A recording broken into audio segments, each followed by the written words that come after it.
You know, there was so much for us to take away from our trip down to Peaceful Pork. What really showed was their passion for their craft and their willingness to take the time to do things the right way. You know, all this made a perfect match for my good friend Chef Joe Sines.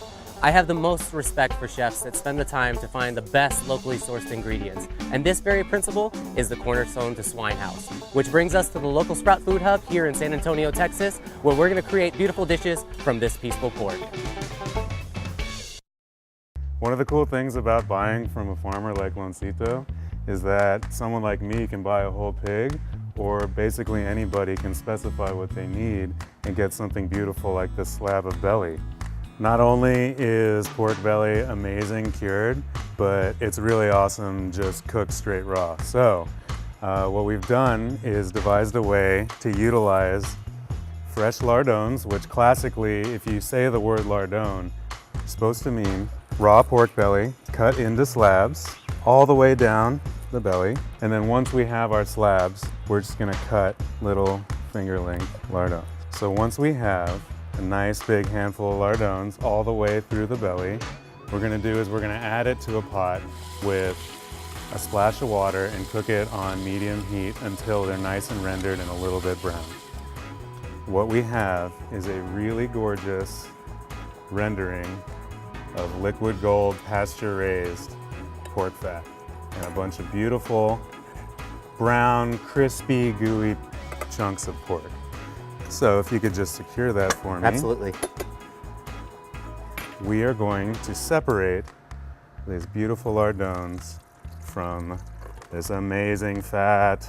It looks and smells amazing. So we're gonna do some lardone roasted glazed Brussels sprouts. All right, walk us through it. For this recipe, we need Brussels sprouts that have been trimmed of their stem and halved lengthwise. We do this so that we have maximum surface area in the hot pan so that we get nice, crispy, even caramelization. All right. We have our lardones from Loncito, crispy, gooey, really wonderful. We have our beautiful fat, fresh cilantro, picked off the stem. We're saving our stems in the same ethic of using every piece of the animal. Every beneficial piece of produce needs to be used as well. Some small diced serrano chili. We're going through Vietnamese recipes, Vietnam, Thailand right now. So you can use Thai bird chilies, you can use anything you like, jalapenos. I really like the punch and pico of serrano. We have some lovely small dice fresh garlic. Beautiful. Some room temperature whole butter, my favorite brand of fish sauce, the crab, 3 Crab brand. And for the acidity, we have half and half fresh lime juice and rice wine vinegar. Beautiful. So let's roast some Brussels sprouts.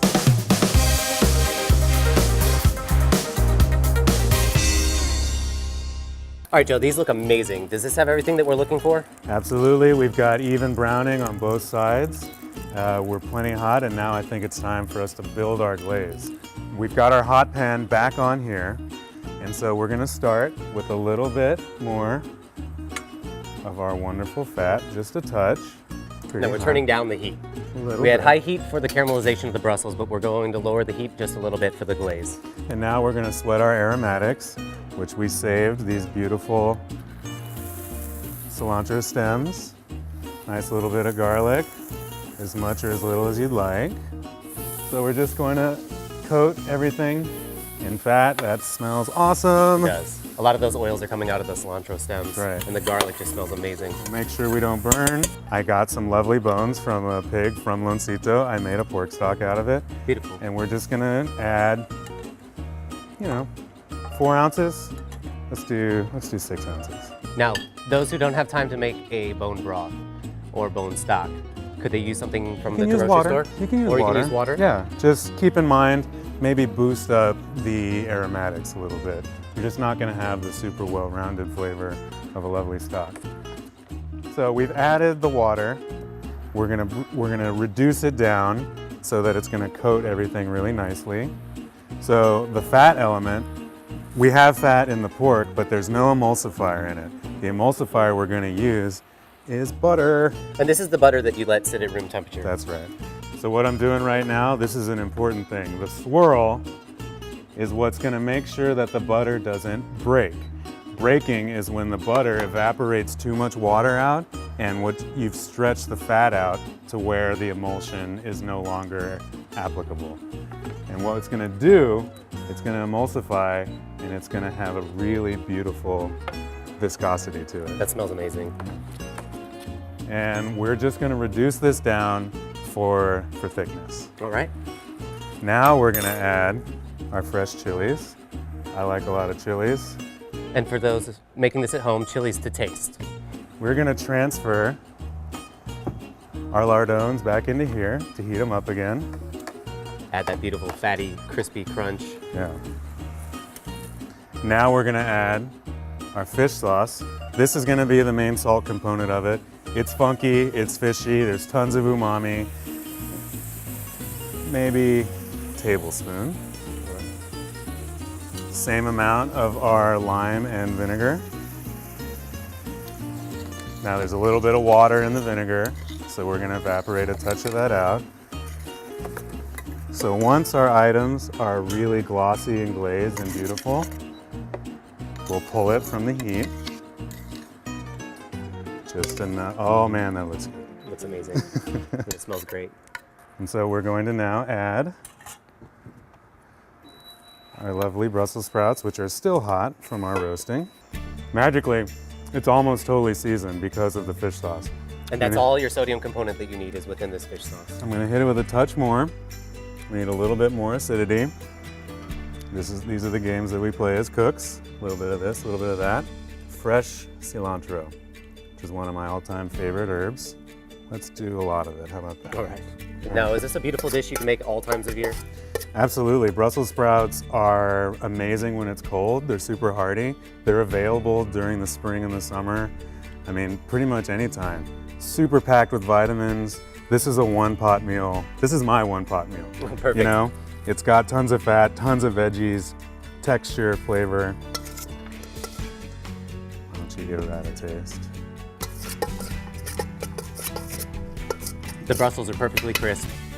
The fat from the lardones adds a well-rounded dimension to it. You have that beautiful pop of the cooling sensation of cilantro. The vinegar hits perfect with the lime juice. It's an amazing dish. And just before serving, fried shallots.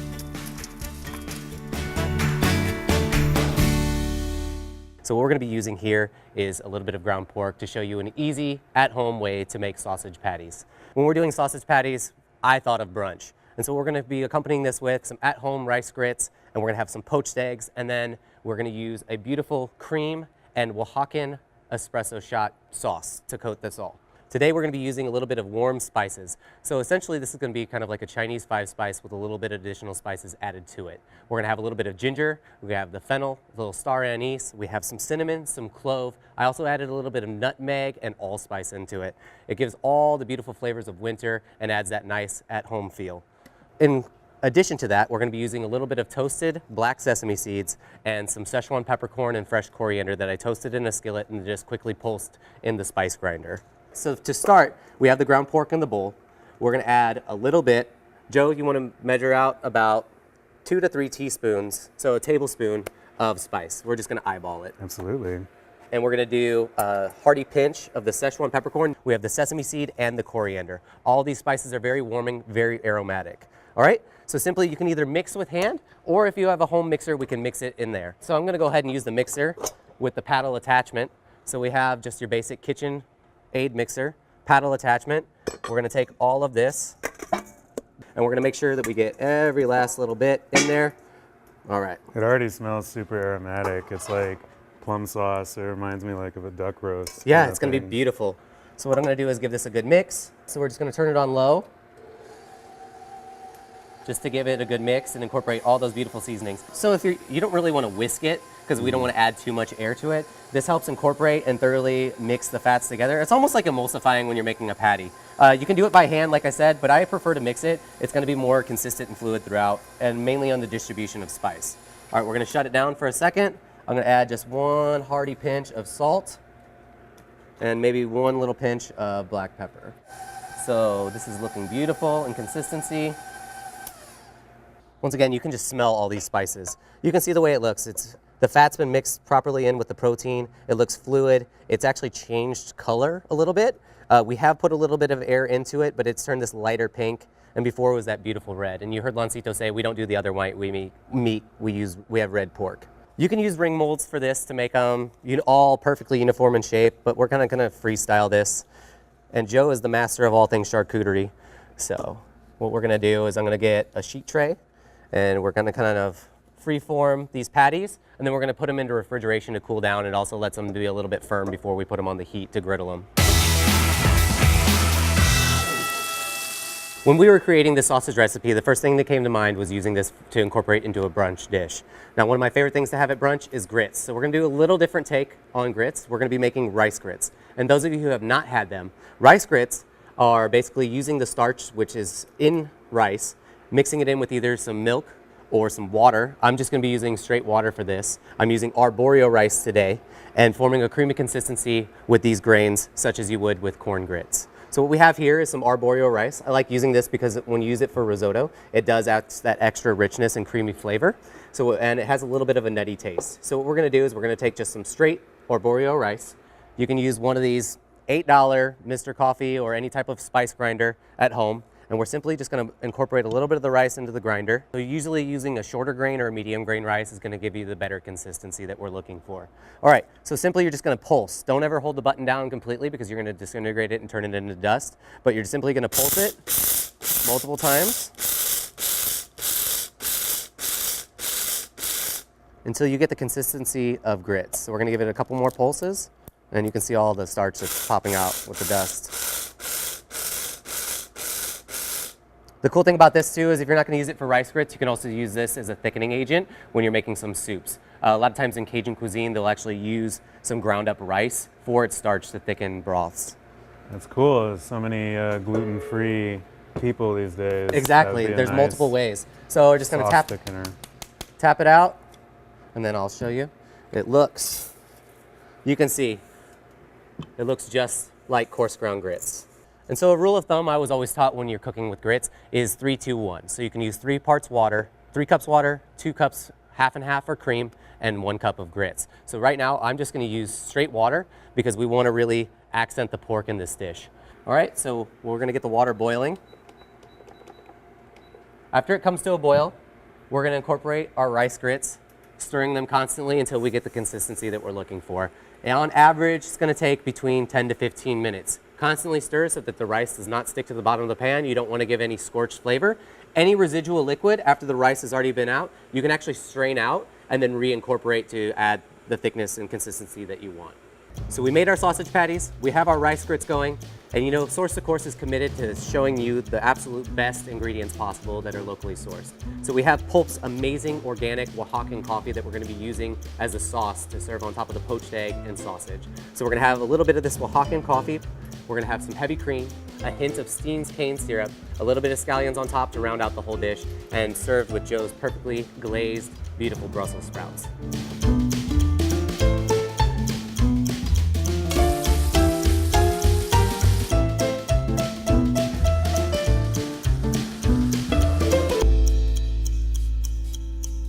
We're so happy to be here today at the 503 Local Sprout Food Hub, and we're honored to have Lily Cartwright from Peaceful Pork here to join us. What we're here to do today is to showcase some of the beautiful work that you've put into the pigs that you've raised.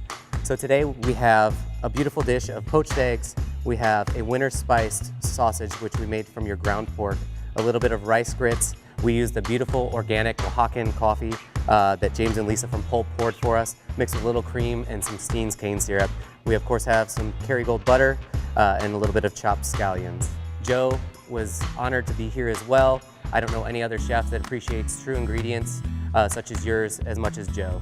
So I'll let you describe your dish, Joe. We have lardon roasted Brussels sprouts with a Vietnamese glaze. I was really excited to do this because we got to use one of my favorite parts of the pig, the belly, and just straight raw, no cure, and roasted up with one of my favorite veggies, chard. I hope you all love it. Thank you so much for having me. To Peaceful Pork and our Food Hub family, we hope you enjoy the meal.